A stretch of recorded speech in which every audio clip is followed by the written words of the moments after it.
kinyume na vile alivyotuamrisha Allah subhanahu wa ta'ala.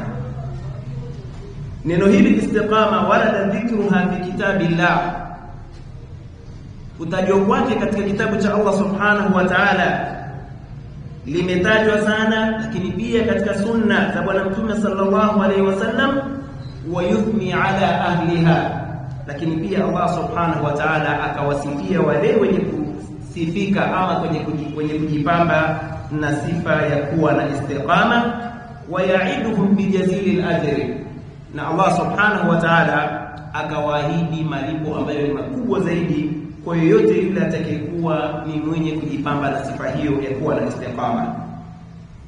Qala Allah subhanahu wa ta'ala linabihi sallallahu alayhi wasallam, Allah subhanahu wa ta'ala amesema kumwambia mtume wake mtume Muhammad sallallahu alayhi wasallam katika sura Hud aya ya 112, Allah subhanahu wa ta'ala akasema fastaqim kama umirta, kuwa na istiqama, nyoka, weka mambo yako ewe Muhammad, kama umirta, kama vile ulivyoamrishwa na Allah subhanahu wa ta'ala. Kama mtume sallallahu alayhi wasallam ameamrishwa kuwa na istiqama, maana yake ni mimi na wewe tunaamrishwa na Allah subhanahu wa ta'ala tuwe na istiqama katika mambo yetu ama katika dini yetu. Allah akasema fastaqim kama umirta, kuwa na istiqama ewe Muhammad kama vile ulivyoamrishwa na Allah subhanahu wa ta'ala, wa man taba ma'aka, na wale wote waliotubia katika wewe, yani kwa maana ya kwamba watakaokuwa wametubia na kumfuata mtume sallallahu alaihi wasallam, kisha akaambia wala tatau, na wala msije mkatupa mipaka, innahu bima ta'maluna basir, kwani yote mnayofanya yeye Allah subhanahu wa ta'ala ni mwenye kuona. Hakuna jambo lolote lile mja wa Allah subhanahu wa ta'ala anaweza akalifanya sehemu yoyote utakapokuwa, bali itakuwa kwamba jambo hilo Allah analiona na atalileta. Waqala subhanahu linabii, lakini pia Allah atatukuka akasema kumwambia nabii wake, yani mtume sallallahu alaihi wasallam, amiran lahu, ilhadi ya kwamba ni mwenye kumwamrisha, akasema Allah subhanahu wa ta'ala qul innama ana basharun mithlukum, sema ewe Muhammad waambie hakika mimi ni bashar, ni kiumbe, mithlukum, kama vile mlivyo nyinyi. Innama ana basharun mithlukum, mimi ni kiumbe na ni binadamu kama vile mlivyo nyinyi. Yuha ilayya, tofauti yangu mimi na nyinyi si nyingine, mimi ni binadamu kama vile mlivyo nyinyi kuwa ni binadamu. Tofauti iliyoko ni kwamba mimi napata wahi, mimi nashushiwa wahi kutoka kwa Allah subhanahu wa ta'ala. Yuha ilayya annama ilahukum, hakika si vinginevyo wahi ninaoshushiwa mimi na Allah subhanahu wa ta'ala ni kwamba annama ilahukum ilahun wahid, tambueni ya kwamba Mola wenu ni Mola mmoja. Fastaqimu ilayhi, hivyo kuweni na istiqama kwake yeye, kwa Allah subhanahu wa ta'ala. Mnapokuwa na ibada zenu mnazozifanya, basi fanyeni kwa kuwa na istiqama, na wala msiwe ni wenye kufuata matamanio au ibada ambazo ni za uzushi. Wastaghfiruhu, lakini pia mtakeni istighfari Allah subhanahu wa ta'ala kwa makosa mnayofanya, basi mtakeni istighfari Allah subhanahu wa ta'ala. Wa wailul lilmushrikin, na ole wao, adhabu kali kwa wale watakaokuwa ni washirikina, kwa maana ya kwamba watakaokuwa hawana istiqama katika kumwabudu Allah subhanahu wa ta'ala, wakawa mambo yao wanamwabudu Allah na wanachanganya na ibada zingine, kwa maana ya kwamba wanawaabudia wengine kinyume na Allah subhanahu wa ta'ala. Allah akaahidi adhabu kali, akasema wa wailul lilmushrikina, na ole wao, adhabu kali wale ambao watakaokuwa ni wenye kumshirikisha Allah subhanahu wa ta'ala. Waqala Allah subhanahu wa ta'ala, pia akasema Allah subhanahu wa ta'ala katika aya nyingine, innal ladhina qalu rabbuna Allah, hakika ya wale ambao walotamka kwa vinywa vyao na wakayathibitisha hayo katika nyoyo zao kwamba Mola wetu sisi si mwingine bali ni Allah subhanahu wa ta'ala. Innal ladhina qalu rabbuna Allah, hakika ya wale ambao waliosema kwamba Mola wetu sisi ni Allah subhanahu wa ta'ala, thumma istaqimu, thumma istaqamu, kisha wakawa na istiqama katika kumwabudu Allah subhanahu wa ta'ala, kwa maana ya kwamba hawajatetereka wakaanza kuabudu vingine. Watu hawa Allah akasema tatanazzalu alaihimul malaika, watu hawa huteremkiwa na malaika wa Allah subhanahu wa ta'ala, ilhali malaika hao ni wenye kuwapa bishara, kuambia watu hao alla takhafu wala tahzanu, msiwe na hofu wala msiwe ni wenye kuhuzunika. Wa abashiru bil janna, na wanawapa bishara ya janna allati kuntum tu'adun, yani wanawaambia hao ambao wamekuwa na istiqama katika dini yao, hawa malaika waliotumwa na Allah subhanahu wa ta'ala, wanawapatia bishara kwa kuambia alla tahzanu, msihuzunike, wa abashiru bil janna, na kuweni ni bishara njema yenye kupata janna allati kuntum tu'aduna, janna ambayo mliokuwa mkiahidiwa hapa duniani. Yani ibada tunazozifanya mwisho usiku sisi ni kupata ridha ya Allah subhanahu wa ta'ala, na mwisho usiku kwamba Allah subhanahu wa ta'ala atuingize janna. Sasa malaika wanawapa bishara watu hao ambao watakokuwa na istiqama, kwa kuambia kuweni na bishara njema ya nyinyi kupata ile pepo ambayo mlikuwa mkiahidiwa mlipokuwa duniani. Nahnu awliya'ukum fil hayati dunya, sisi hawa malaika wanasema sisi ni vipenzi vyenu katika maisha ya duniani, wa fil akhirah, lakini pia akhirah sisi tutakuwa ni vipenzi vyenu. Walakum fiha ma tashtahi anfusukum, na mtapata nyinyi vile ambavyo nafsi zenu vinashtahi, yani vitu ambavyo nafsi zenu zinatamani, hivyo tayari mtakuwa ni wenye kuvipata. Walakum fiha ma tad'un, na yale yote pia ndani ya janna mliokuwa mnayatamani au mliokuwa mkiahidiwa, yote mtayapata, wala hakuna shaka. Hiyo ni ahadi ya Allah subhanahu wa ta'ala, nuzulan min ghafurir rahim, na huo au hayo ni mashukio yatokayo kwa mwingi wa msamaha na mwingi wa rahma ambaye ni Allah subhanahu wa ta'ala. Aya ni nyingi ambazo zinazoelezea neno istiqama, tukiamrishwa sisi kama waumini, kama waislamu kuwa na istiqama katika mambo yetu ama katika dini yetu. Aya nyingine akasema Allah subhanahu wa ta'ala, innal ladhina qalu rabbuna Allah, hakika ya wale ambao wamesema kwamba mola wetu sisi ni Allah subhanahu wa ta'ala, thumma istaqamu, kisha wakawa na istiqama katika dini yao, fala khawfun alayhim, watu hao hawana hofu juu yao, wala hum yahzanun, lakini pia watu hao hawatakuwa na huzuni. Allah akasema ulaika ashabul janna, bila shaka hao ni watu wa peponi, khalidina fiha, na watakuwa ni wenye kuishi ndani ya janna, jazaan bima kanu ya'malun, wataishi ndani ya janna milele, na hayo ni malipo kutoka kwa Allah subhanahu wa ta'ala, bima kanu ya'maluna, kwa yale yote waliokuwa wakiyafanya. Kwa maana ya kwamba walikaa hapa duniani wakawa na istiqama katika kutekeleza sheria za Allah subhanahu wa ta'ala. Aya nyingine katika sura al-Jinn Allah akasema wa alla wastaqamu, na lau wangelikuwa na istiqama wakanyooka katika dini yao, wakasimama katika mipaka ambayo amewekea Allah subhanahu wa ta'ala, ikiwa ni kufanya wakafanya, wasivuke mipaka wala wasipunguze, na ikiwa ni kuacha kadhalika wakaacha yale ambayo wameamrishwa kuyaacha na Allah subhanahu wa ta'ala. Allah akasema la asqainahum ma'an ghadaqa, basi tungeliwanyeshweleza maji mengi kabisa, wasingekuwa na dhiki ya mvua ya mazao, lakini ukipata mvua kwa maana kwamba neema zingine zote utazipata. Allah akasema wa anna istaqamu ala tariqa, lau wangelikuwa na istiqama katika njia ya Allah subhanahu wa ta'ala, la asqainahum ma'an ghadaqa. Hii ni kwa upande wa aya, na ni aya chache ambazo pia tumestaja, lakini ni aya nyingi ambazo zinatuamrisha sisi kubaki katika mipaka ambayo ametuwekea Allah subhanahu wa ta'ala, pasina kuzua kwetu kuzua, tubaki katika misingi na kuwa na istiqama katika dini yetu.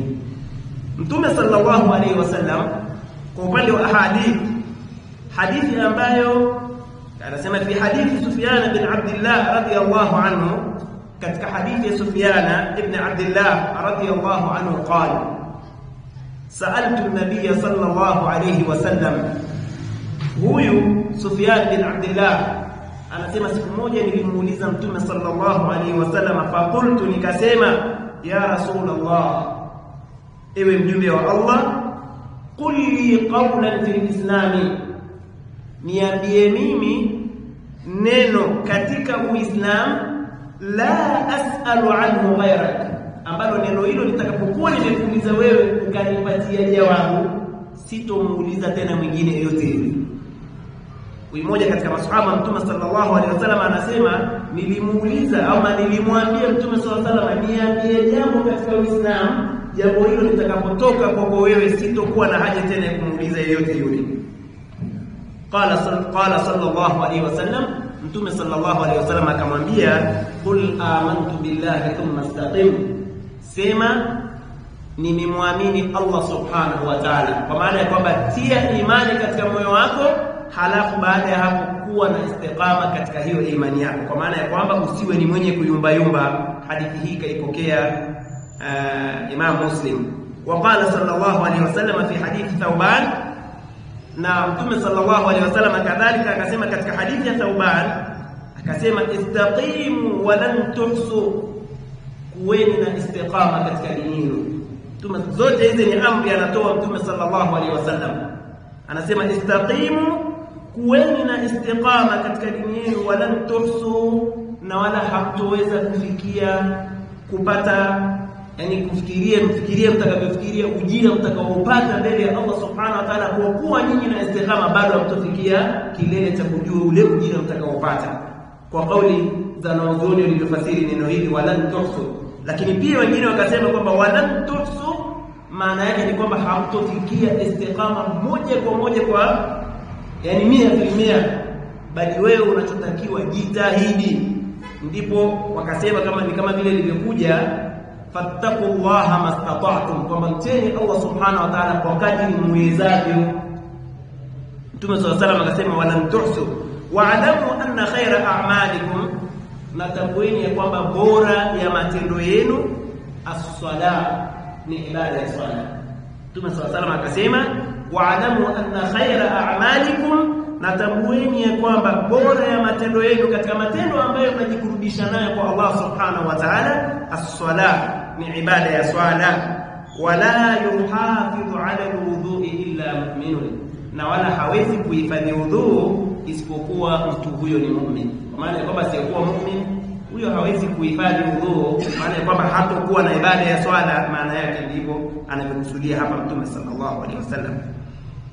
وفي حديث أبي هريرة رضي الله عنه أن النبي صلى الله عليه وسلم قال, lakini pia katika hadithi nyingine ya Abi Huraira anasema ya kwamba Mtume sallallahu alaihi wasallam amesema, saddidu wa qaribu wa'lamu annahu lan yadkhula ahadun minkum aljanna bi'amali. Hapa Mtume sallallahu alaihi wasallam anasema saddidu, fanyeni kwa usawa kama mlivyoamrishwa na Allah subhanahu wa ta'ala, yani mambo mnayofanya basi fanyeni kama mlivyoamrishwa na Allah subhanahu wa ta'ala, msije mkafanya tafrid wala msije mkafanya ifrat.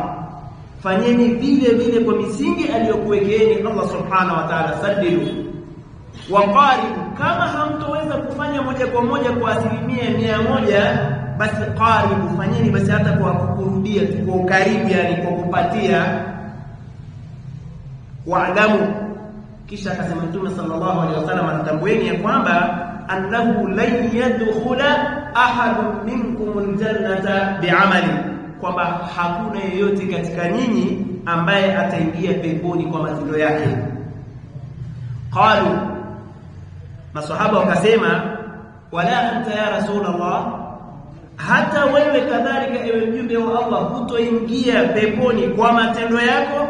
Qala wala ana, Mtume sallallahu alaihi wasallam akasema hata mimi kadhalika sitoingia janna kwa matendo yangu mimi, eti kwa kutegemea tu matendo yangu niliyofanya, basi mimi kwa kuwa nimefanya haya matendo basi mimi moja kwa moja ni peponi. Mtume akasema wala ana, hata mimi kadhalika, illa ayataghammadani Allah bi rahmatin minhu wa fadli, isipokuwa Allah anipatie rahma zake, yani Allah anifunike kwa rahma zake na fadla zake. Kutoka katika imani kuingia janna. Tabaan sisi tumeamrishwa lengo la kuumbwa ni kufanya ibada. Ndivyo ilivyo. Na anayesema haya ili mmoja asikae kuna haja gani kumbe mmoja kuingia janna si kwa matendo haya tunayofanya swala, zaka, saumu la. Usije ukasema hivyo kwamba eti kama hali ndio hivyo kuna haja gani kumbe mtu kuingia peponi ni kwa fadhila za Allah na rahma zake, kuna haja gani ya kufanya matendo? La, wewe umeumbwa na Allah subhanahu wa ta'ala alokuumba na akakuweka hapa duniani, amekuumba kuja kufanya nini? Kuja kufanya ibada. Ni wewe kubaki katika misingi na kutekeleza ile yote ambayo umeamrishwa na Allah subhanahu wa ta'ala, lakini pia kujiepusha na yale uliyokatazwa na nani? Na Allah subhanahu wa ta'ala.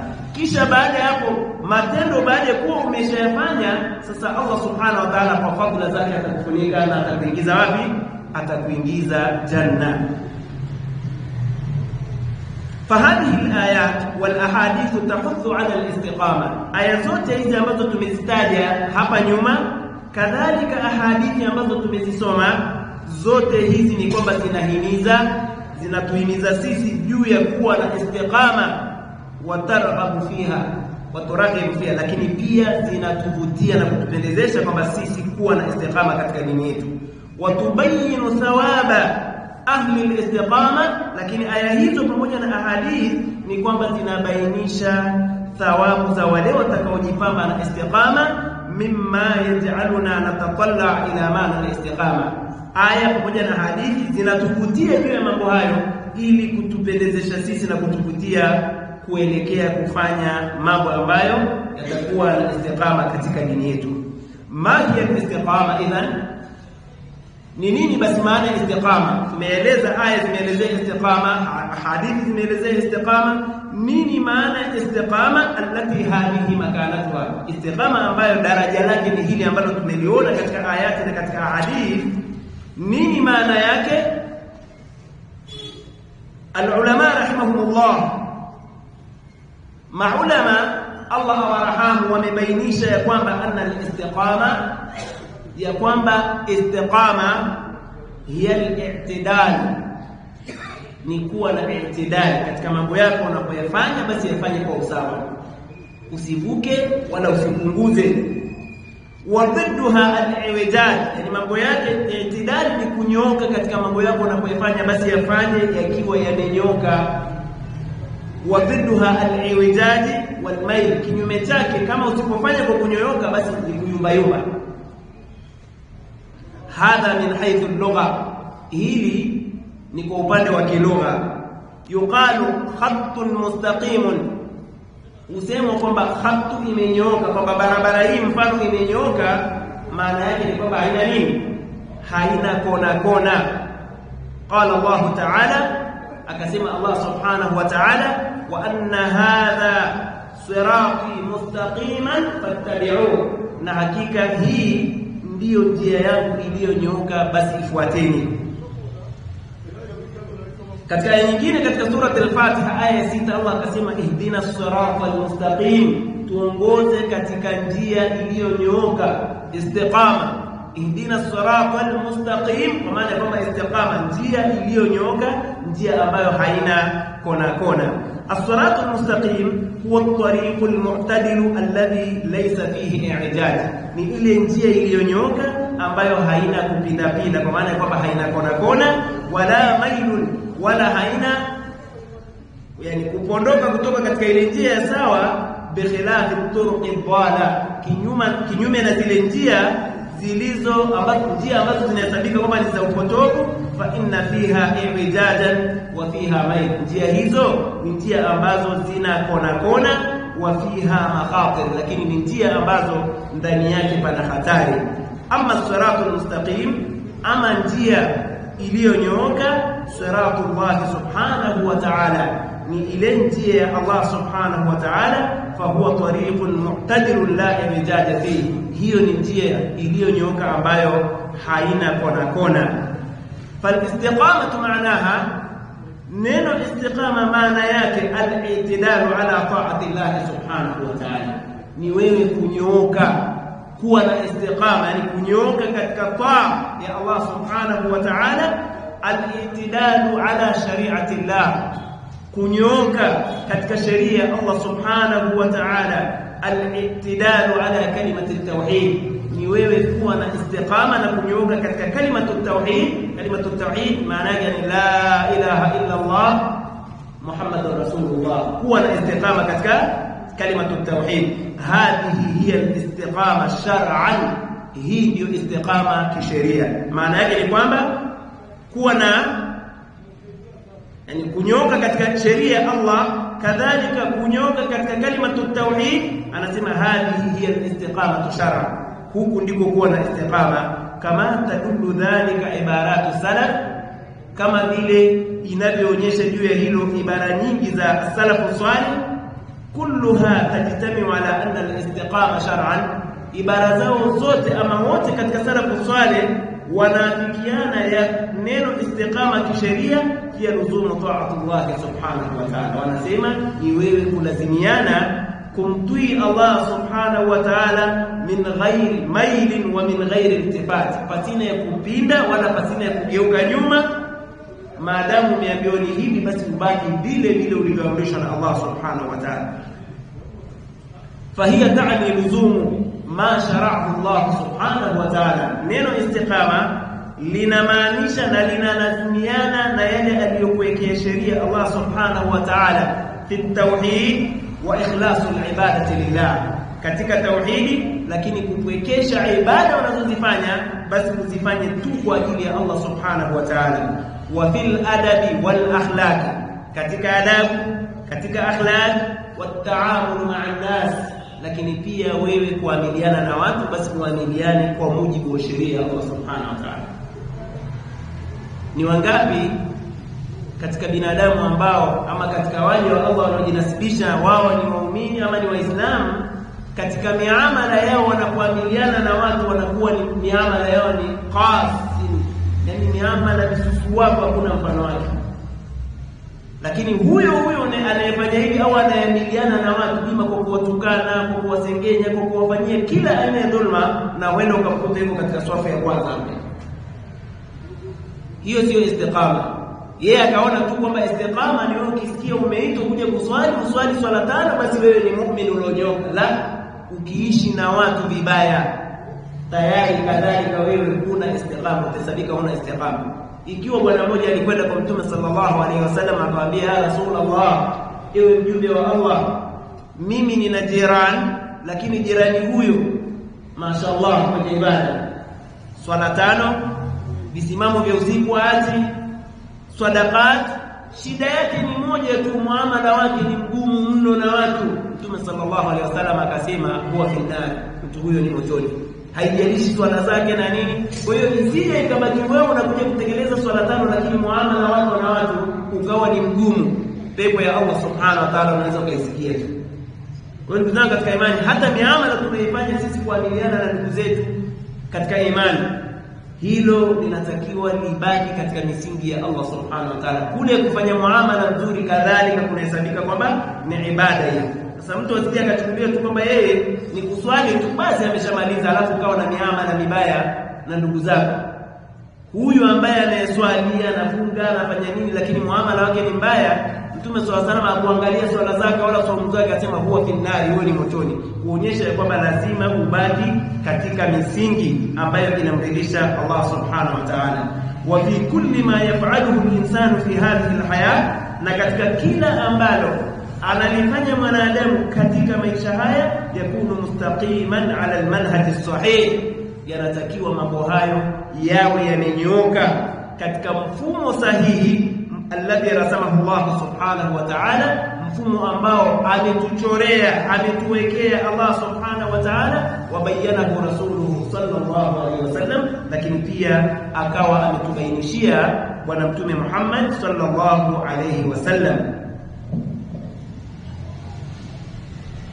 لأن هذا المنهج وسبب مفهومه هو منهج الذين أنعم الله عليهم، ndio mfumo wa wale ambao Allah subhanahu wa ta'ala kawaneemesha juu yao, kama alivyosema Allah subhanahu wa ta'ala, ihdina siratal mustaqim, tuongoze katika njia iliyonyooka, siratal ladina an'amta alayhim, njia ya wale ambao umewaneemesha juu yao. Falladhina an'ama Allahu alayhim, wale ambao ni wapi hao ambao Allah subhanahu wa ta'ala kawaneemesha? Watu hawa si wengine bal hum ahlul istiqama, ni wale watu wenye istiqama katika dini yao, walionyooka katika dini yao, minan nabiyina was-siddiqina wash-shuhada'i was-salihin, katika manabii wa Allah subhanahu wa ta'ala, kadhalika katika wakweli mashahidi, na katika watu wema, wa hasuna ulaika rafiqa. Fal-istiqamatu ta'ni at-tawassut baina al-ifrat wa at-tafrit. Neno istiqama ni neno ambalo linamaanisha kuwa kati na kati, baina al-ifrat wa at-tafrit. Ukawa wewe hujafanya mambo yaliyopituka mipaka, wala pia hujapunguza katika yale ambayo umeamrishwa na Allah subhanahu wa ta'ala. Uko kati na kati, baina at-tasawwi wa adam al-mubalati, wa baina al-ghuluwi wa at-tashaddud. Kuto kupunguza mambo ambayo umeamrishwa na Allah subhanahu wa ta'ala, au ukafanya mambo ukazidisha ukawa na tashaddud katika dini ya Allah subhanahu wa ta'ala. Hadha huwa tariqu al-istiqama, yani ukawa kati na kati. Hiyo ndiyo njia ya istiqama, njia ya kufanya mambo kwa usawa. Lianna dina Allah baina al-ghali wal-jahil, kwa sababu dini ya Allah subhanahu wa ta'ala iko kati, yani kati na kati, usivuke wala usishuke chini, ubaki katikati. Kisha akasemaje?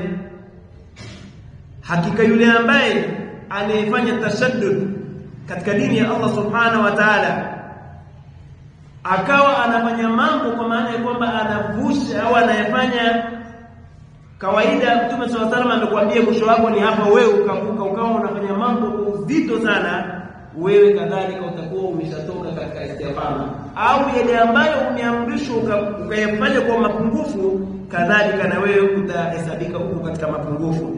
Wakadhalika al-ghali, yule mtu anayechupa mipaka akawa amekwenda mbali zaidi. Walmutashaddidu, na yule mtu anayeleta tashdidi katika dini ya Allah subhanahu wa ta'ala, alladhi yazidu fil ibada, yule anayezidisha katika ibada, wa yazidu fit tamassuki, na anazidisha katika kule kushikamana. Yadhunnu annahu bidhalika yuti'u Allah wa rasulahu, akawa anadhania kwa kufanya hivyo ndipo anamtii Allah subhanahu wa ta'ala na mtume wake Mtume sallallahu alaihi wasallam. Wa huwa bil aks, kumbe kinyume chake. Wewe umeambiwa ishi hapo, ukafanya mambo kwa uzito na ugumu kiasi kwamba mpaka ukawa umechupa mipaka, wewe utakuwa umesabika kadhalika minal mutashaddidina.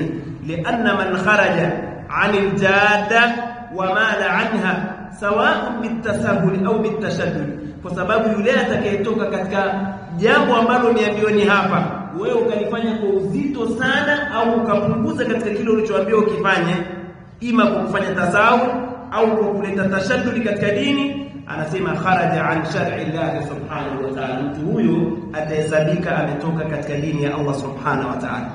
Turarudi pale pale, tunasema al-istiqama hiya al-i'tidalu min ghairi jafa'in wala tasahul. Istiqama ni wewe kufanya mambo kwa i'tidali, pasina kuvuka sana au kufanya ukachupa mipaka, au pia ukapunguza katika yale ambayo umeamrishwa na Allah subhanahu wa ta'ala. Wa min ghairi ziyada, na pasina kuongeza chochote katika dini ya Allah subhanahu wa ta'ala, au tashaddudin au ifrafin, au kafanya tashaddud na ukachupa mipaka katika ibada, katika ibada za Allah subhanahu wa ta'ala. Hadha huwa tariqul istiqama, yani wewe kubaki kati na kati, usifanye mambo ukachupa mipaka ukavuka katika yale ambayo umeambiwa ni hapo, ukavuka ukafanya nje, au ukapunguza katika yale ambayo umeamrishwa na Allah subhanahu wa ta'ala. Wale ambao ni mauswali, wenye kumwasi Allah subhanahu wa ta'ala, kadhalika wale watu ambao ni mafasiq, haulai mutasahiluna wa mufarrituna, hawa ni watu ambao wametasahili katika ibada za Allah subhanahu wa ta'ala, na ni watu wenye kuchupa mipaka katika ibada za Allah subhanahu wa ta'ala. Kullun bihasabi, kila mmoja kulingana na vile alivyokwenda. Minhumul muqill wa minhumul mustakthir, wako katika wao ambao wamepunguza na wako katika wao, yani wako ambao wamepunguza kwa maana ya kwamba wameambiwa wafanye hivyo wakaacha kufanya, wakafanya kwa yani kwa kiasi kidogo sana, lakini wako ambao wamefanya mpaka wakachupa mipaka katika ibada za Allah subhanahu wa ta'ala, kwa maana ya kwamba hawajaishia pale walipoamrishwa, wao wakaleta mingine ya ziada ambayo si katika dini ya Allah subhanahu wa ta'ala. Ma yartakibuna min adh-dhunubi was-sayyi'ati wal-mukhalafat, wameongeza mambo wakafanya katika madhambi na sayiat na mambo ambayo ni katika mukhalafat. Hum bihadha mufarrituna fi ta'ati Allah, wao kufanya hivyo watahesabika kwamba hawa wamefanya ifrat katika kumtii Allah subhanahu wa ta'ala, wa muqassiruna fi ibadati Allah, lakini pia watahesabika wamefanya takswir katika kumcha Allah subhanahu wa ta'ala, ama katika ibada za Allah subhanahu wa ta'ala. Wa hum mutafawituna fi tafriqihim wa tasahulihim, wao watakuwa wanatofautiana tu katika kule kuchupa mipaka, yaani wakafanya mambo wakazidisha katika dini au wakatasali, kwa maana ya kwamba wakafanya kwa mapungufu, wakatupilia mbali ibada za Allah subhanahu wa ta'ala. Faminhum man kharaja ba'idan 'anil istiqama, wako katika wao waliochupa mipaka wakaenda mbali zaidi. Wa minhum man kharaja qalila, na wako katika wao waliotoka kidogo. Illa annahum kulluhum, isipokuwa wote hawa. Bado tunarudi kwenye istiqama, tunasema ufanye mambo kwa mujibu alivyokuamrisha Allah subhanahu wa ta'ala. Usifanye ukachupa mipaka ukaongeza kwako kuongeza, au ukaacha kufanya kabisa ibada ukafanya kwa mujibu wa vile unavyotaka wewe. Hawa wote yuktabaruna jafina wa mufarridina, wanahesabika kama ni watu ambao wale ambao wameacha kufanya kama vile ulivyoamrishwa ukapunguza. Hawa watahesabika kwamba ni watu ambao wamefanya mapungufu katika dini ya Allah subhanahu wa ta'ala. Lakini wale waliozidisha katika dini ya Allah subhanahu wa ta'ala, hawa kadhalika watahesabika ni watu ambao wameleta nyongeza.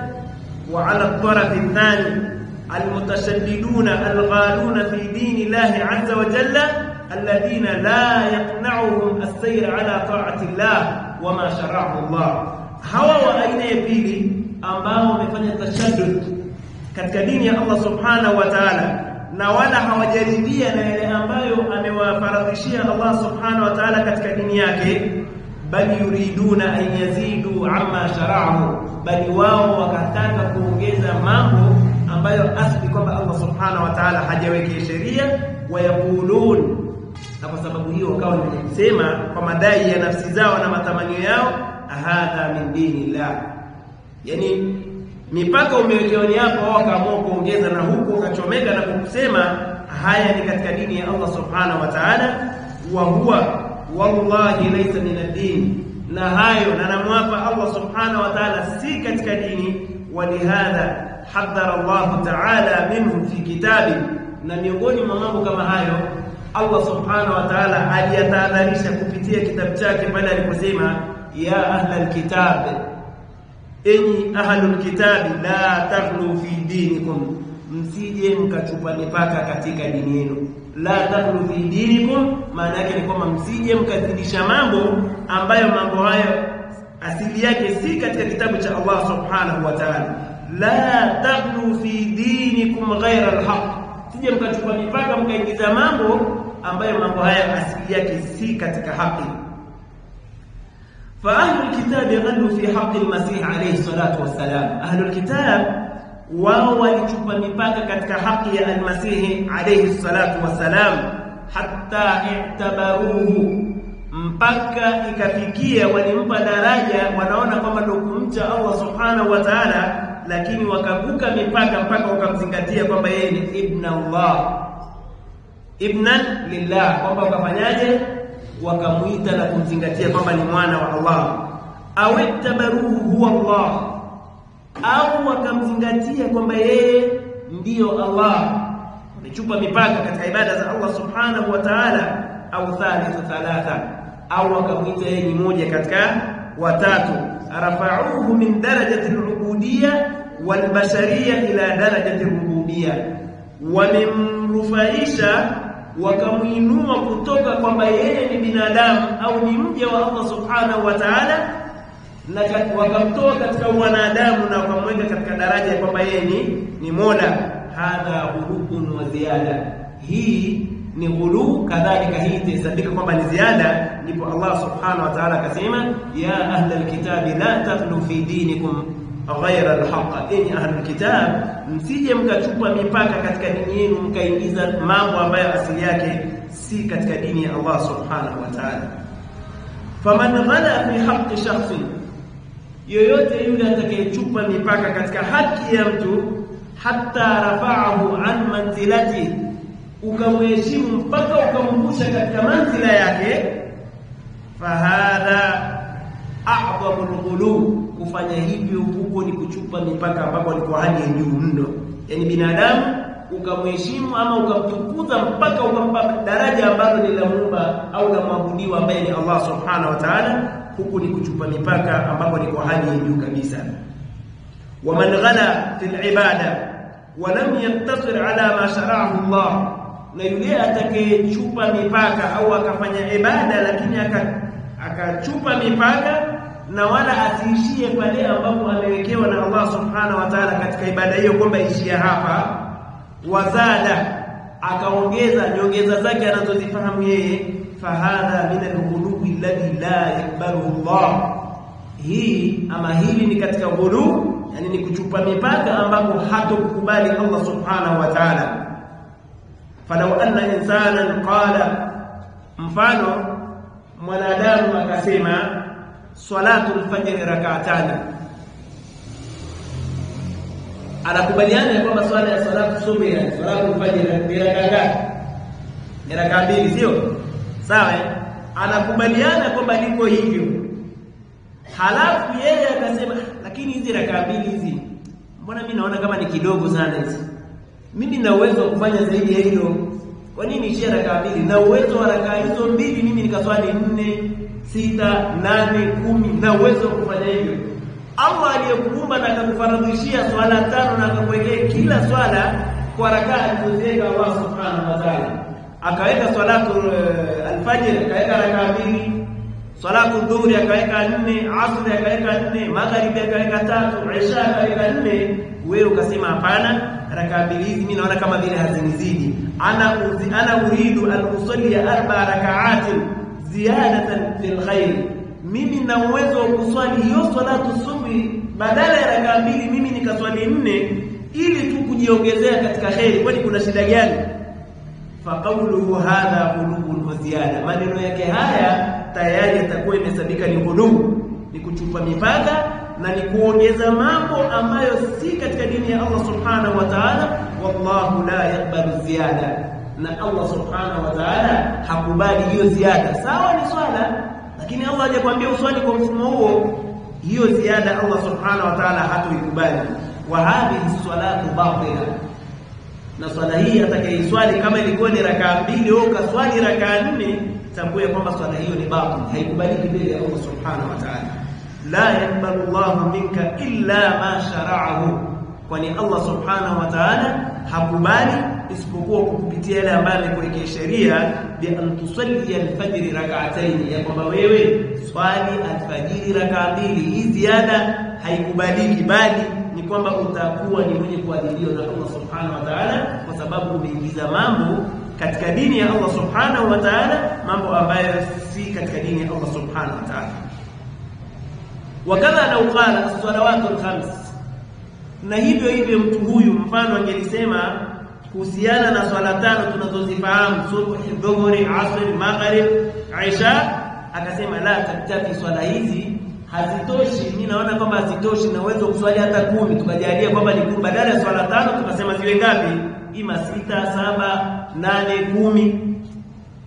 Mtu huyo akasema ana uridu an ajala 6 salawat, akasema mimi bana swala hizi 5 naona kama vile hazitoshi, mimi naweza nataka nizijalie ziwe ni 6 au 7 salawat ziyada khair, akasema au nizifanye ziwe ni 7, yani ni swala 7 na yote hii ni kuzidisha katika khairi. Qulna lahu, mtu huyo tutamwambia la takfi, tutamwambia la, hadha kufrun billahi azza wa jalla, tutamwambia huku ni kumkufuru Allah subhanahu wa ta'ala. Allah amekwambia ni swala 5, unasema unataka ufanye 6 au 7, kufanya hivyo huko ni kumkufuru Allah subhanahu wa ta'ala, lianna hadha ziyadatun fi din, kwa sababu kufanya hivyo ni kuongeza katika dini. na dini ilishakamilika, haihitaji ziada wala haihitaji kupunguzwa kwa chochote kile.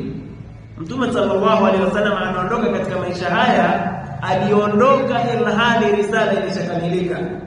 Aliondoka na huko akisema Mtume sallallahu alaihi wasallam, taraktukum ala almahjati albayda laylaha kanahariha la yazighu anha illa halik, nimekuacheni sehemu ambayo ni nyeupe, yani katika mambo ambayo hayana ghumudhi ndani yake.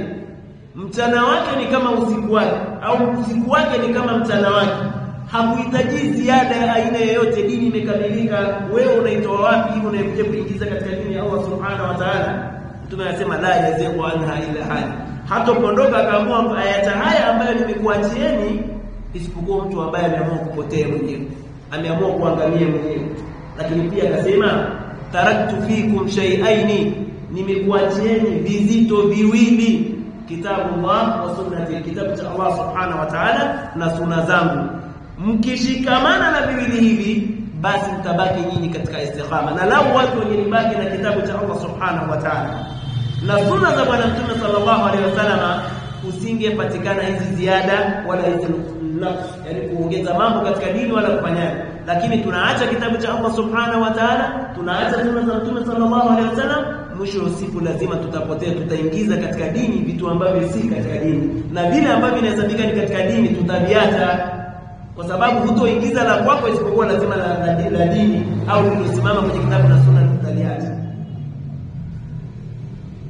Mtu huyo atakayesema mfano mimi nataka nijalie swala 5 zisiwe ni 5, ziwe ni 6 au ni 7, huku ni kumkufuru Allah subhanahu wa ta'ala, na huku ni kuongeza ziada katika dini au ni kupunguza kitu katika dini, na ilhadi dini ilishakamilika. Mtume anaondoka anasema Allah subhanahu wa ta'ala, al-yawma akmaltu lakum dinakum wa atmamtu alaykum ni'mati wa raditu lakum al-islam dinan, leo nimekamilisha kwenu nini dini yangu, raditu lakum al-islam dinan, nimeridhia Uislamu kuwa ndio dini yenu nyinyi. Kwa hiyo wewe utakayekuja na mambo ambayo hayako katika Uislamu baada ya kuwa ameondoka Mtume sallallahu alaihi wasallam, wewe haya ni kwako wala hayatotambulika, na utakuwa ni mzushi katika dini ya Allah subhanahu wa ta'ala. Wa hiya mithlu an-naqsi min ad-din au ashadda, na hilo na kufanya hivi kuongeza ziada katika dini pia vile vile litahesabika ni sawa na wewe kupunguza katika dini ya Allah subhanahu wa ta'ala. La yakbalu Allah subhanahu wa ta'ala, kufanya hivyo Allah subhanahu wa ta'ala hatokubali ibada hizo. Wa min thumma qala an-nabiy alayhi salatu wassalam, na baada ya hapo akawa Mtume sallallahu alaihi wasallam ni mwenye kusema, Rasulullah sallallahu alaihi wasallam akawa ni mwenye kusema fil khawarij, kuhusiana na makhawarij. Wa hum ta'ifatun, tunasikia sana khawarij, ni khawarij au katika makhawarij. Hawa makhawarij hum ta'ifa, ni kikundi fulani, shaddadat fi dini ala ahli sahaba, ambacho kilileta tashdidi ya hali ya juu sana katika kipindi cha nani, cha maswahaba bwana Mtume sallallahu alaihi wasallam. Wa ghallat fi din, lakini pia wakaleta ghulu, kufanya mambo ambayo ni zaidi, ni nyongeza, wameziongeza wao katika dini ya Allah subhanahu wa ta'ala. Wa 'azamat min sha'ni al-kaba'ir, lakini wakaenda mbali zaidi katika kuhusiana na mtu mwenye kufanya madhambi ambayo ni makubwa, hatta hakamat ala murtakbil kabira, mpaka ikafikia wao wakamhukumu mtu ambaye ni mwenye kufanya madhambi makubwa bi annahu kafir, ya kwamba moja kwa moja huyo mtu huyo ni kafir.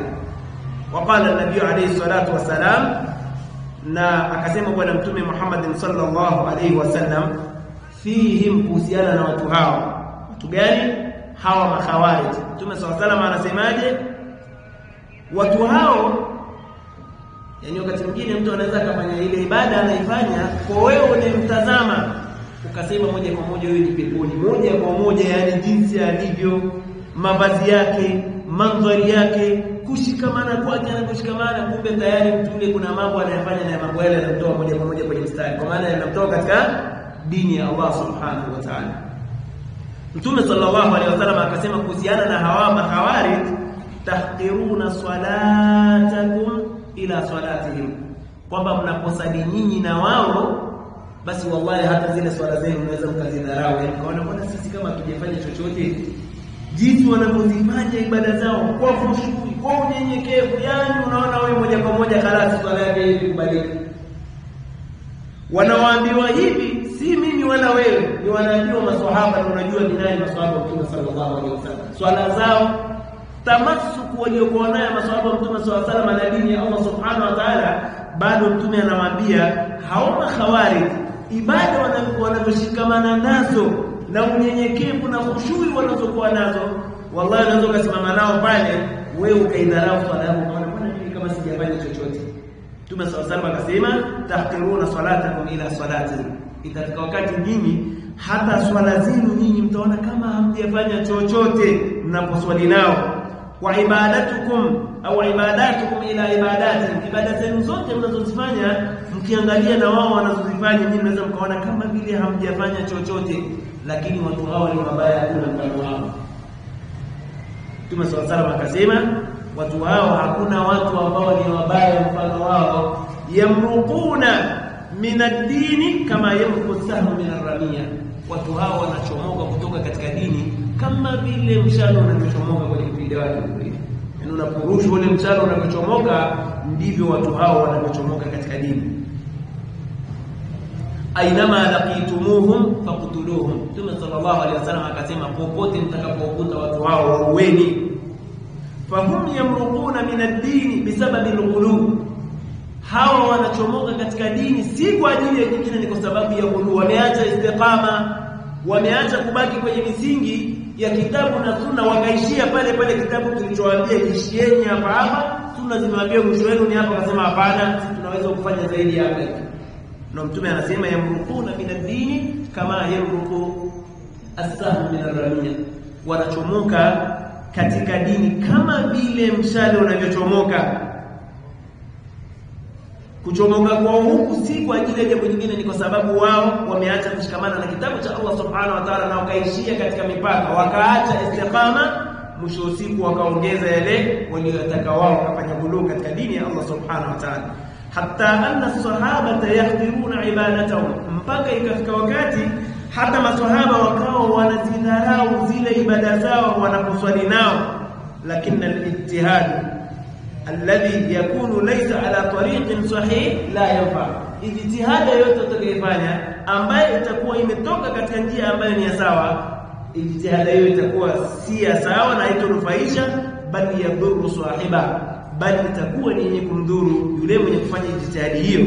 Walihadha, na kwa sababu hiyo basi wasafahum biannahum yamruquna min ad-dini bisababi ghuluwi, Mtume sallallahu alaihi wasallam akawasifia kwamba wao wanachomoka katika dini kwa sababu ya ile ghulu wa tashaddudihim waliyad billah, na ile tashaddud walionayo katika dini ya Allah subhanahu wa ta'ala. Hatta annahum kanu yu'rafuna bisafrati al-wujuh, yani namna gani walikuwa wameshikamana na mpaka wakawa wanaonekana nyuso zao ni nyeupe kutokana na nini? Min qiyam al-layl, mpaka nyuso zinabadilika, zinakuwa kama na njano fulani kwa sababu ya vile visimamo vyao vya nini, vya usiku. Wa kathratu tilawa, lakini ule wingi wa kusoma kwao Qur'an.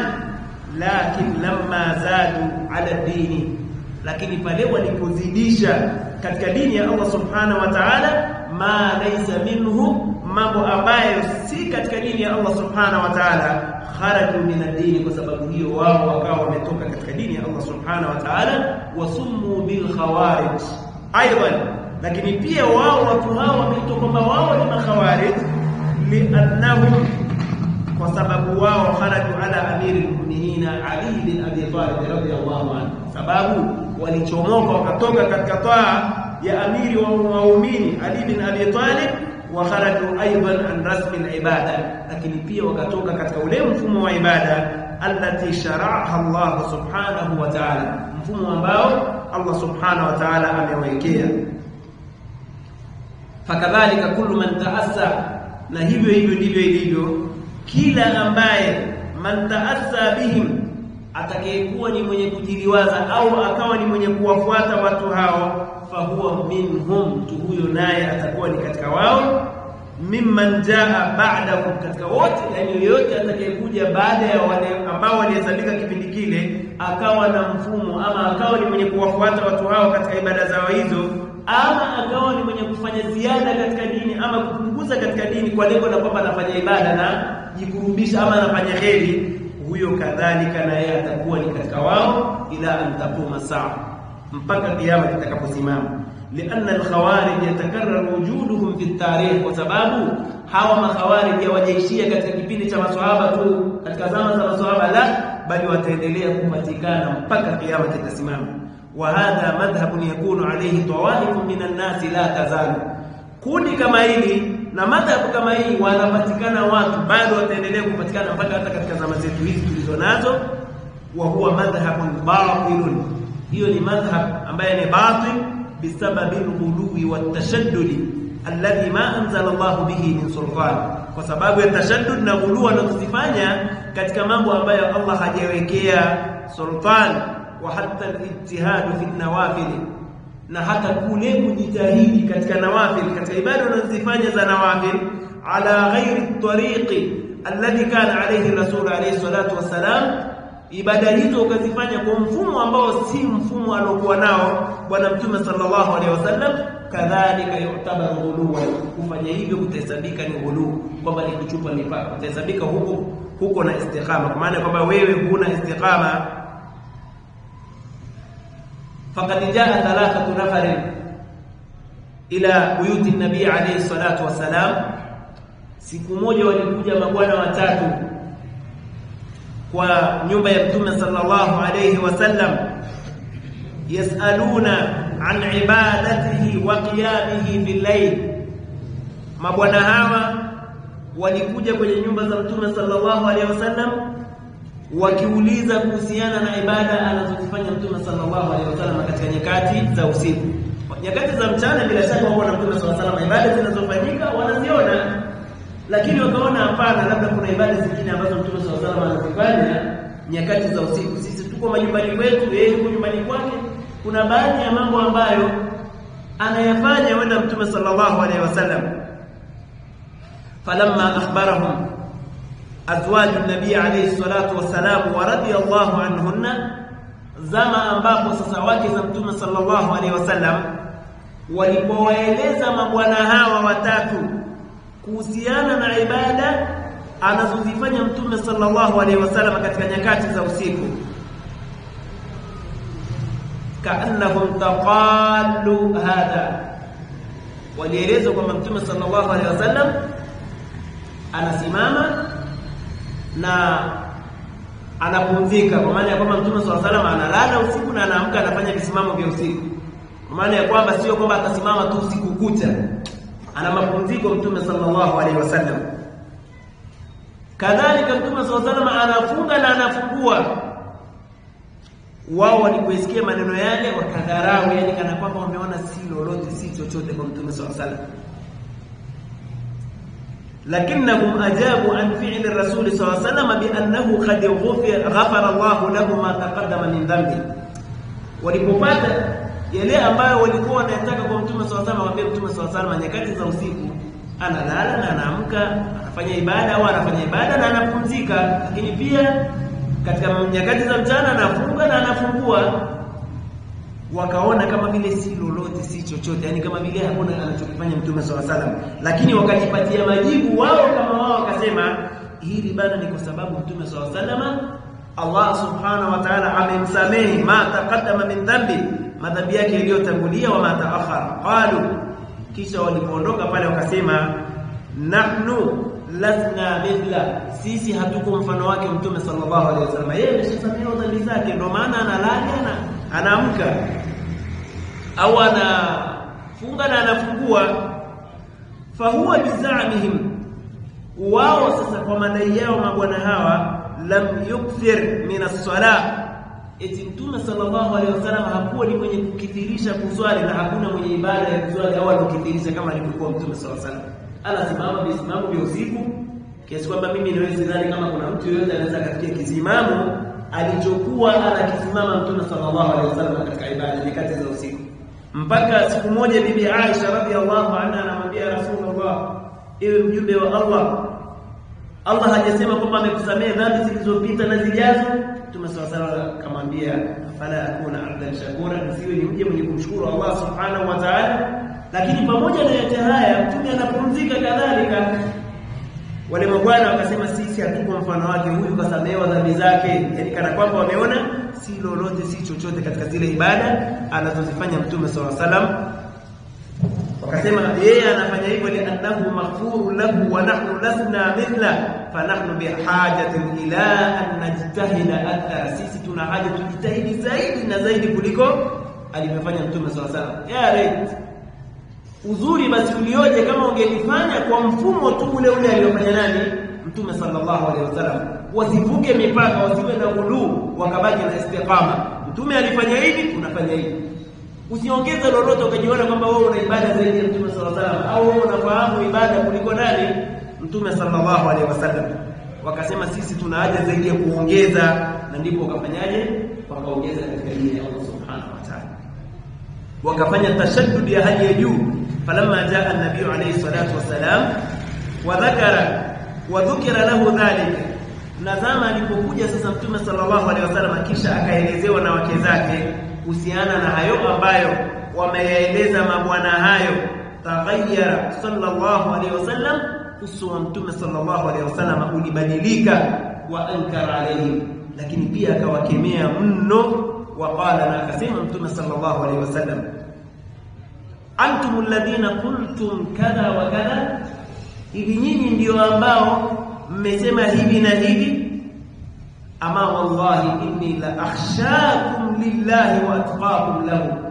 Mtume sallallahu alaihi wasallam akasema, hakika si vinginevyo, wallahi namwapa Allah subhanahu wa ta'ala, hakika yangu mimi ni mcha Mungu, hakuna mfano wenu kwenu ninyi kwa Allah subhanahu wa ta'ala. Hakuna yote ambaye atakayekuwa na ibada zaidi ibada hii, ama na khashia, hofu kwa Allah subhanahu wa ta'ala kama alivyokuwa nani Mtume sallallahu alaihi wasallam.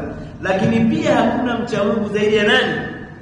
Ya Mtume sallallahu alaihi wasallam katika kumcha Allah subhanahu wa ta'ala.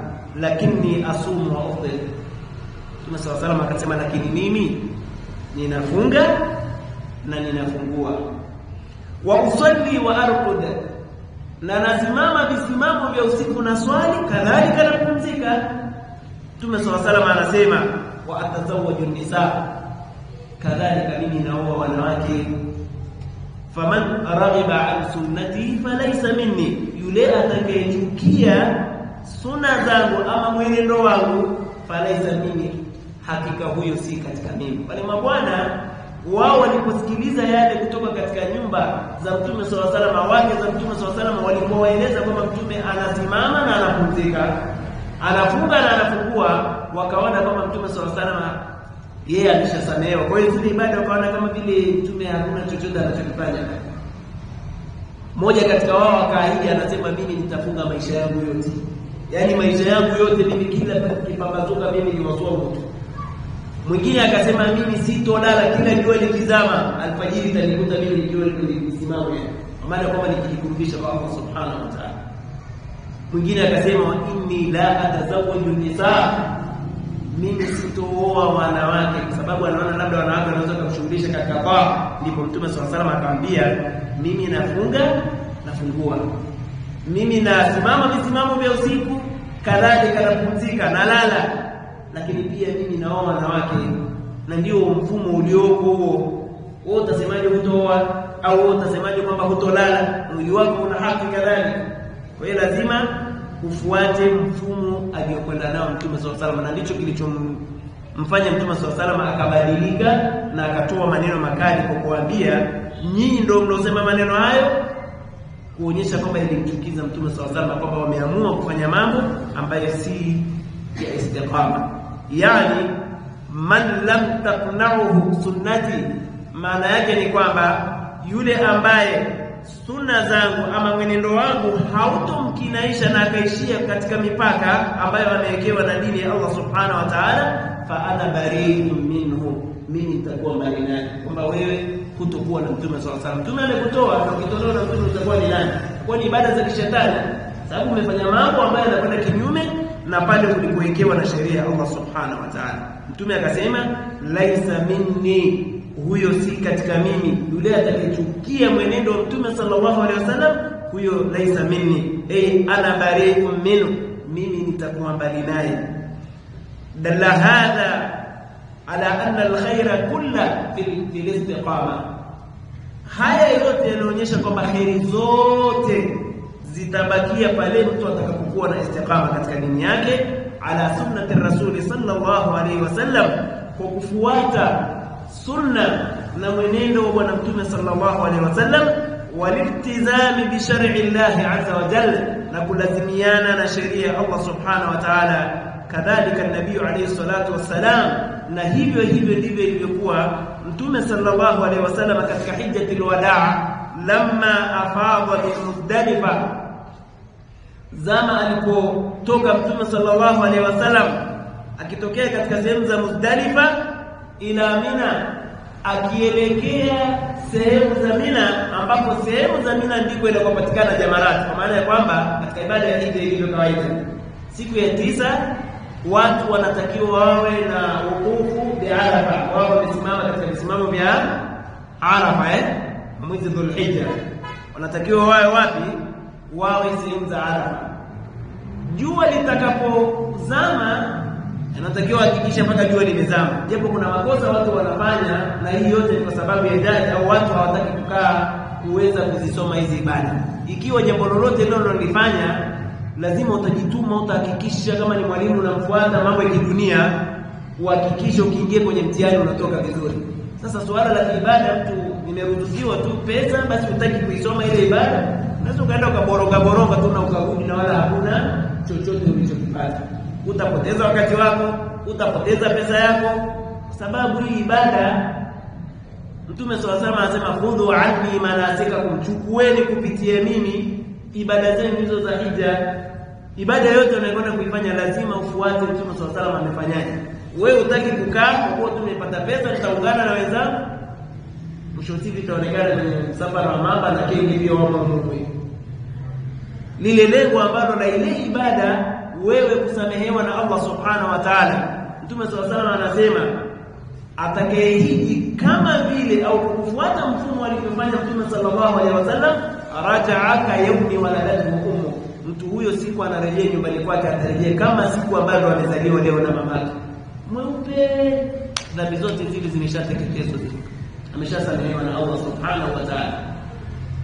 Kwa hiyo sio ibada ya kufanyaje, na ndio maana tukasema ibada zozote tunazozifanya, iwe swala, iwe zaka, ibada yoyote ambayo unajua hii inajikurubisha, limefaradhishwa na Allah subhanahu wa ta'ala, kati nisome. Ni wangapi katika sisi wakati mwingine unaweza kukuta kwamba swala tu yenyewe, hiyo sura al-Fatiha yenyewe kuisoma ni mtihani, kwa sababu ya shughuli dunia imefanyaje, imetushughulisha, tukakana kwamba tunaifadhilisha dunia kuliko nini, kuliko akhera. Huu ni mtihani mkubwa sana. Tayeb, Mtume sallallahu alaihi wasallam katika hijjatul wadaa alipotokea sehemu za Muzdalifa akielekea Mina, ambapo kule ile siku ya 10 sasa, baada ya siku ya 9 na siku ya 10 unatakiwa unakuwa Mina pale kwa ajili ya jamarat. Wakiwa Muzdalifa wakawa wanaokota zile haswa, yani vile vijiwe vidogo kwa ajili ya kwenda kufanyaje, kurusha katika yale mawe au katika jamarati pale. Mtume sallallahu alaihi wasallam amara ahada as-sahaba, akamwamrisha mmoja katika maswahaba ayalqita lahu hasal jimari. Mtume sallallahu alaihi wasallam akamwamrisha mmoja katika maswahaba amokotee vijiwe vile vidogo, sio mawe makubwa kama ngumi, vijiwe tu vidogo saizi ya almunad, saizi ya karanga au kubwa zaidi ya karanga kidogo, lakini isiwe ni mawe kwa maana ya mawe ambayo ni makubwa, kwa sababu pale ni sunna unaenda kutekeleza. Baada ya Mtume sallallahu alaihi wasallam kumwamrisha yule bwana, fajaahu bihaswa mithlu hasal had alladhi yuqdhafu ala ru'usi al-asabi, akbar min al-himsi biqalil, ambayo vijiwe vile ni vikubwa kidogo zaidi ya hims, katika aina fulani ya matunda. faja'ala an-nabiy sallallahu alayhi wasallam yanfudhuhu wa yaqul, Mtume sallallahu alayhi wasallam akawa anavigeuza vile na huku akisema amthalu haula'i farmu wa iyyakum wal-ghulu. Ni vijiwe vidogo size tu ya kidole kama kikata hiki, kajiwe kadogo tu. Mtume sallallahu alayhi wasallam akawa anavigeuza mbele maswahaba na kuambia mfano wa hizi ndizo mnazotakiwa mkafanyaje, mkarushe pale jamarati. Khudhu anni ma nasika, kuchukueni kupitia mimi ibada zenu, ili mtu asije akafanya kinyume akaokota majabali anasema ngoja leo shetani atafanyaje. Na ndivyo ilivyo. Wako watu kwa jali alionayo anafika pale anajiwe zaidi ya 10, sio ngoja leo shetani atanikoma. Yaani wanaenda kurusha kwenye ile jiwe la jamarat. Asili Nabii Ibrahim alikuwa akipiga shetani akimwona, lakini baada ya hapo ikawa ni sunna na ni mwenendo na ni ibada. Wewe unapofanya ibada ya hija kwenda kurusha jamarati pale, haina maana kwamba ndio unapiga shetani pale, bali taabudia, unamwabudu Allah subhanahu wa ta'ala kwa kule kurusha tu pale, sio wewe ukasema hapana. Ndio ile ziada tunasema istiqama ya mayaji imeshakosekana, ukaongeza ziada ukabeba jiwe ama tofali, eti unasema naenda kupiga nani? Kumpiga shetani. Mtume anakuambia mimithili hadha au amthalu haula, mfano wa vijiwe hivi vidogo farmu, rusheni pale jamarati, wa iyyakum wal-ghulu, na jiepusheni, ole wenu, jiepusheni na kufanya ghulu, kwamba kuzidisha kufanya mambo kwa ghulu. Ghulu ndio hiyo kwamba mtu anabeba tofali, mtu anabeba nini? Jiwe mfano wa ngumi, anasema naenda kumpiga nani? Kumpiga shetani. Fa inna ma ahlaka man kana qablakum al-ghulu. Mtume sallallahu alaihi wasallam akasema, hakika aliposema iyyakum wal-ghulu, jiepusheni na kufanya ghulu, kwa maana kama mkafanya mambo mkachupa mipaka katika dini ya Allah subhanahu wa ta'ala, mkaingiza mambo ama mkafanya mambo zaidi, mkavuka mipaka mliowekewa na Allah subhanahu wa ta'ala, fa inna ma ahlaka man kana qablakum al-ghulu, kwani kule kufanya ghulu kuliwaangamiza wale waliokuwa kabla yenu. Hapa ni tahadhari anatoa nani? Mtume sallallahu alaihi wasallam. Yani la yajibu wahidun yaqulu, asije mmoja wenu akasema hadhihi alhaswa sigharun wa ya'khudhu haswa kibaran, vile vijiwe vidogo vya kurushia pale jamarati, mtu akaja na akili yake na Mtume sasa, vijiwe kama hivi vidogo hivi vitasaidia hivi kweli vitamuumiza shetani? Akili yake na Mtume sio, akaja akabeba mawe makubwa. Hadha ghuluun la yajuzu, kufanya hivyo ni kufanya ghulu, ni kuchupa mipaka ambapo hakujuzu. Falhasa allati rama biha an-nabiy sallallahu alayhi wasallam hiya al-mashru', vile vijiwe kwa saizi ile aliyomshanajo Mtume sallallahu alayhi wasallam, hivyo ndivyo vya kisheria vinatakiwa vifanyiwe kazi. Wa fiha al-kifaya fala yajibu wahid bihaswa kibarin wa yaqul, asije mmoja wenu na mawe kama matofali huko akisema hadhi ziyadatu khair, hii ni ziada ambayo ni khair. Naqulu lahu qif inda haddi, tunamwambia simama pale ulipowekewa mpaka na Allah subhanahu wa ta'ala. Hadhi sunnatu rasuli sallallahu alayhi wasallam, sunnatu abil qasim, hii ndiyo sunna na ndiyo mwenendo wa Mtume sallallahu alayhi wasallam. Faman raghiba an sunnati falaysa minni, yule atakayechukia mwenendo wangu, Mtume anasema yule atakayechukia sunna yangu, mwenendo wangu, falaysa minni, huyo si katika mimi. Mtume sallallahu alayhi wasallam anamtoa. Wala yajuzu al-aks, na hivyo haifai kufanya kinyume chake. Fayati wahidun wa yaqul, akaja mwingine naye na hoja zake za kijahili, akawa ni mwenye kusema ana akhidul hasa sigharan, mimi nitaokota vijiwe vidogo kwa ajili ya kwenda kurusha pale jamarat, aqallu mimma jaa fil hadithi, vidogo zaidi ya vile vilivyokuja katika hadithi ya Mtume sallallahu alaihi wasallam. Naqulu lahu la hadha tasahul, tutamwambia hapana, huku ni kutasahali katika dini ya Allah subhanahu wa ta'ala, ni kuzembea katika dini ya Allah subhanahu wa ta'ala. La yajuzu, haifai. Fala budda min as-sayri ala khuttati ar-rasul sallallahu alayhi wasallam, hivyo basi hapana budi, lazima tufuate mwenendo wa bwana Mtume sallallahu alayhi wasallam, khatta aliyotuwekea Rasulullah sallallahu alayhi wasallam. Qala Rasulullah sallallahu alayhi wasallam, taraktukum ala al-bayda, nimekuacheni juu ya mambo ambayo ni meupe. lailuha kanahariha, usiku wake ni kama mchana wake, la yazighu anha indi illa halik, hatopotea yoyote akapondoka kutoka katika akayaacha ile ambayo amewekewa na Mtume sallallahu alaihi wasallam, na ilhali ameachwa katika wakati ni mweupe, usiku wake ni kama mchana wake, illa halik, isipokuwa yule ambaye mwenyewe ametaka kuangamia. Fal istiqamatu, kwa kumalizia neno istiqama, muhadhara wetu ulikuwa ukielezea kuhusiana na istiqama, kunyooka katika dini ya Allah subhanahu wa ta'ala. Fal istiqamatu hiya al-amalu bi sunnati rasul sallallahu alayhi wasallam, ni wewe kufanya yoyote yale unayofanya kwa kufuata mwenendo, mfumo alioweka Mtume sallallahu alayhi wasallam.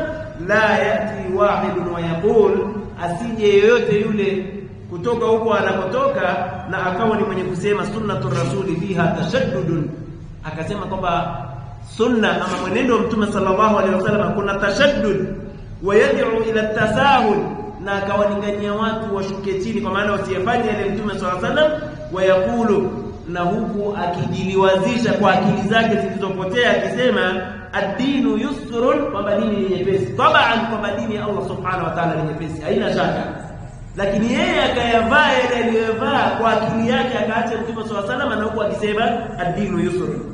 Naam, ad-dinu yusrun, ndio tunakubali kwamba dini ni nyepesi, walakinna al-yusra huwa ma shara'ahu Allah wa rasul, lakini uwepesi ni ule aliyoweka Allah subhanahu wa ta'ala na Mtume Muhammad sallallahu alaihi wasallam.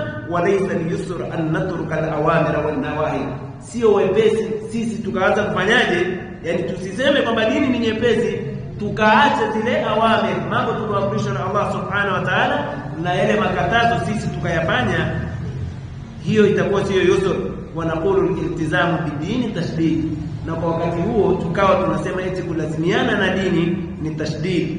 Hadha laysa tashaddudan, huku hiyo sio tashdid. Hadha huwa ad-dinu, hiyo ndio dini ya sawa.